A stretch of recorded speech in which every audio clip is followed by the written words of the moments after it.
Nous sommes le dimanche 15 juillet 2018, nous sommes à Toulon. J'ai quelqu'un au téléphone, j'ai lui demandé de se présenter. Bonjour. Oui, bonjour, je m'appelle Christian Lemoyle. Je suis canotier à la station SNSM de Bénodet-Sainte-Marine. Et vous nous appelez de ? Je vous appelle du Sud Finistère.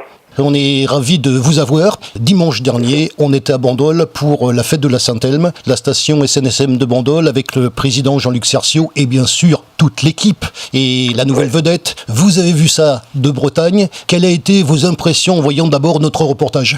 Oui, bien sûr, j'ai vu votre reportage parce que je suis un petit peu l'ensemble de toutes les stations SNSM, et c'est vrai que celle de Bandol, comme elle est très dynamique, c'est vrai qu'on suit un petit peu toute l'actualité. Justement, vous êtes en Bretagne, vous suivez ce qui se passe à Bandol grâce à la communication de cette station ? Mais absolument. C'est-à-dire qu'on est une nouvelle génération ici de gens qui sont rentrés à la station, et c'est vrai qu'au niveau de tous les réseaux sociaux, c'est quelque chose qui est dans la vie. Quand on va voir une manifestation sur la SNSM, souvent on va sur Facebook. Alors vous avez justement ce rôle de communicant au niveau de la station SNSM de Bénodet, Sainte-Marine. Vous avez intégré ce besoin de vous faire connaître, de communiquer et de faire connaître vos actions. Oui, absolument. C'est vrai que c'est quelque chose que nous n'avions pas avant, puisque c'est vrai que les anciennes générations de sauveteurs, c'est vrai qu'au niveau même informatique, au niveau donc réseau de communication, etc., c'était pas quelque chose qui les préoccupait. Tandis que maintenant, nous, on a énormément de jeunes qui sont rentrés, et c'est vrai qu'on s'est aperçu que la communication est très importante, tout simplement déjà pour se faire connaître, et c'est vrai que dans notre région, les gens ne vous connaissaient pas. C'est vrai qu'on a profité de ça pour faire des actions de communication en créant un profil Facebook, une page Facebook, un compte Instagram. On a été dans les supermarchés, tous les endroits où on pouvait communiquer pour se faire connaître. J'ai pu mesurer en tant que journaliste l'importance d'une équipe SNSM au sein d'une station, les liens qui les unissent. Qu'est-ce que ça fait quand vous voyez justement des gens de chez vous, de la même famille, et en plus d'une autre région au niveau de la Méditerranée ? C'est vrai qu'ici, il y a énormément de stations. Ici, dans le Sud Finistère, il y a au moins déjà une dizaine de stations, donc on se voit très souvent. C'est vrai qu'en fin de compte, on reste un petit peu dans notre petite Bretagne. Et c'est vrai que grâce au réseau de communication, tous ces profils Facebook, etc., j'ai des contacts avec Bandol, j'ai des contacts avec toutes les stations de France, et même qu'en Outre-mer. Là, on a des amis qui sont sur la Nouvelle-Calédonie, par exemple, et qui sont venus nous voir. L'occasion de leur dire bonjour d'ailleurs, en plus. Oui, on peut leur dire bonjour. Mais voilà, donc ça permet de vraiment, et comme on a tous la même... oui, on fait partie d'une famille, comme tu le dis, et on a quelque chose qui nous relie.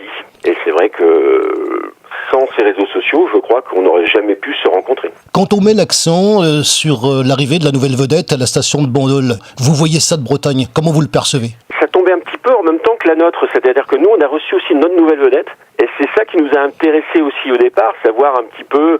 on n'a pas la même vedette, on a vraiment une vedette qui est beaucoup plus petite, nous on n'a qu'une V2, qui a été construite dans le même chantier d'ailleurs.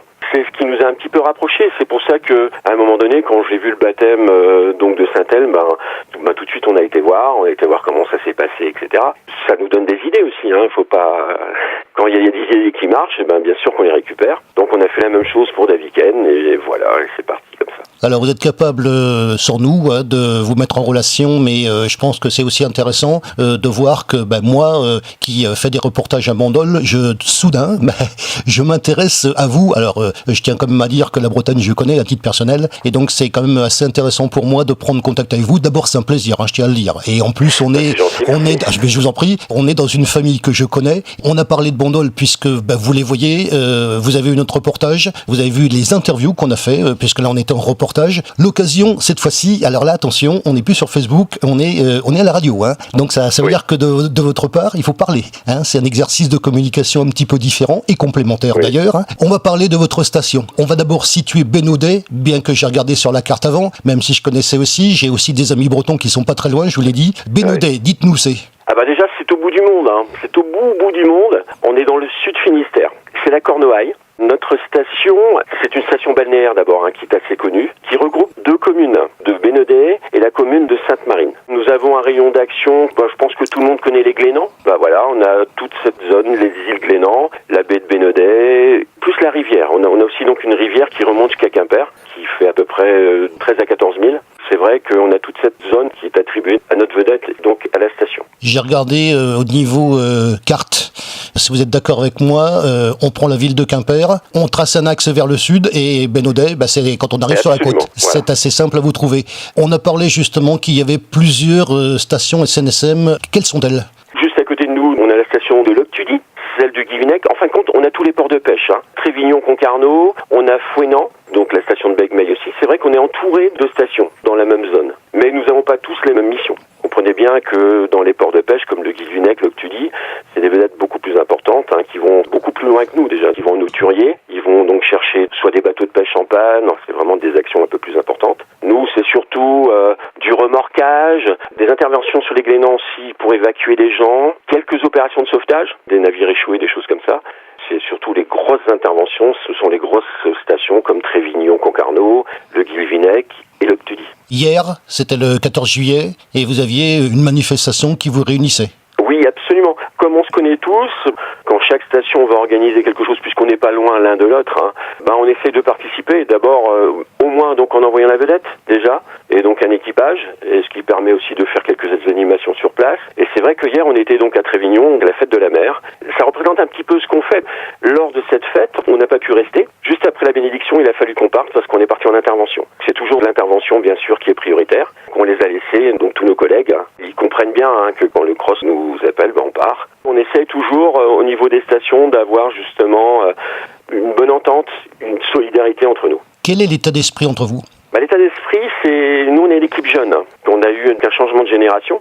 C'est des copains. L'ensemble des sauveteurs, c'était plutôt des gars qui étaient dans la pêche, qui étaient marins-pêcheurs. Maintenant, on a une ouverture complète, avec des femmes aussi d'ailleurs. On a des gens qui sont dans l'enseignement, dans des professions médicales, dans le bâtiment, dans le milieu de la voile. C'est vraiment très très varié maintenant. On va parler bien sûr des stations qui vous entourent. Quand vous avez des canaux tout le temps, qu'est-ce que ça représente comme unité pour les gens qui nous écoutent et qui vous découvrent en même temps ? Oui, écoutez, je pense que c'est au niveau des canaux tout le temps, celui de Saint-Elme, c'est exactement la même chose qu'on a ici sur l'Octudie, à part que les canaux que nous avons peut-être sur l'Octudie et le Guilvinec, ce sont pas des nouvelles générations. Nous avons eu l'île de Sainte qui est venue pour notre baptême, qui est un canot de nouvelle génération comme Saint-Elme. Après, bien sûr, l'ensemble des stations, au niveau financier, bien sûr, je pense que tout le monde voudrait avoir une nouvelle vedette. Mais bon, bien sûr, c'est pas toujours le cas. Je sais que sur Pamarque-Hériti, qui est une station qui est juste à côté aussi, ils ont fait le choix de changer, en fin de compte, toute la motorisation de leur vedette. Et ils ont aussi un canot tout le temps. Vous le comprenez, c'est aussi intéressant que vous fassiez la communication de votre station, alors directement, ou aussi par notre intermédiaire, parce qu'on est partie prenante, surtout au bout de 4 ans. Je pense que vous avez compris, et Jean-Luc Cerceau, je pense, l'a compris à Brandol, on a pris fait et cause pour votre action. Votre action, c'est aussi quelque part, et je l'ai eu en interview il y a une semaine, qu'il me disait que ce qui est important, c'est de faire connaître le sens de l'action pour voir les cotisations. On est, je le rappelle, sur une association qui a une action de service public et il importe que cette association ait les moyens de pouvoir fonctionner. Absolument. C'est tout à fait ça. Nous, on ne fonctionne qu'avec des dons. C'est clair. Donc le financement principal, ce sont les dons. Alors souvent, ça se situe un petit peu dans nos ports.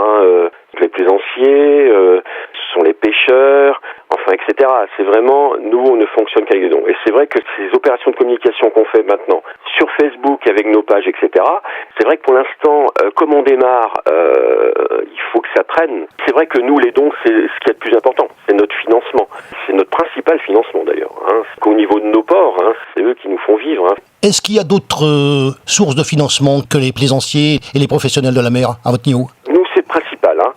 Alors, ce qu'on a mis en place cette année, on avait une petite boutique, c'était pas notre priorité, c'était pas la priorité de la station. On a essayé d'un petit peu de la promouvoir, parce que on est parti justement.